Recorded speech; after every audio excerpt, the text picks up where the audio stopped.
Fiji đúng là dấu đỉnh Beach anh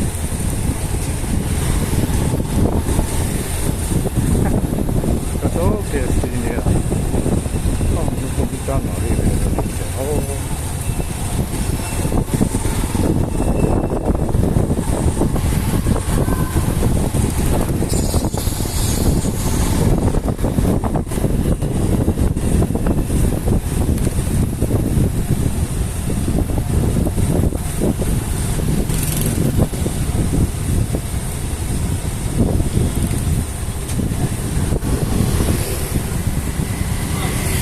làm hi mi kha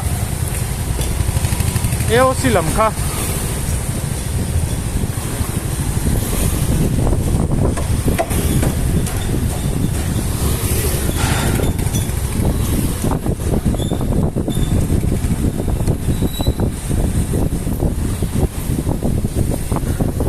hello bye bye rồi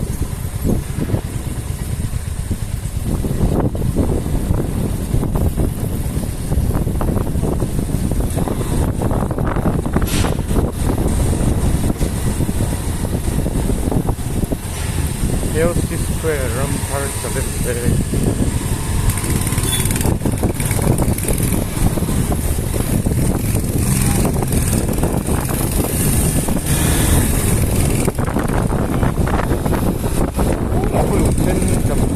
nha,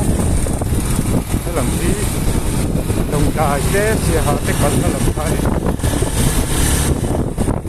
cái đồ ăn rất khó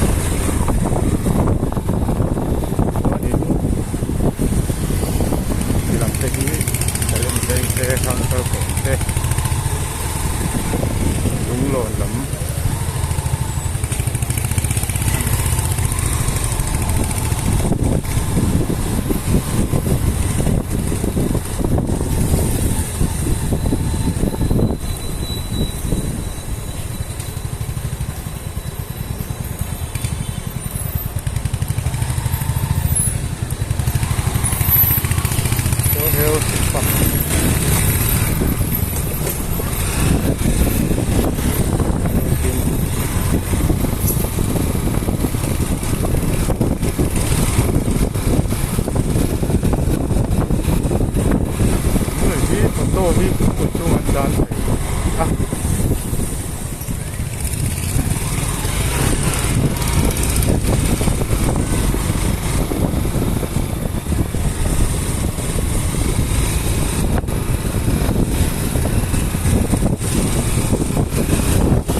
Salem vengan oh tang telepon ya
private đâu à đồ làm đẹp mấy không á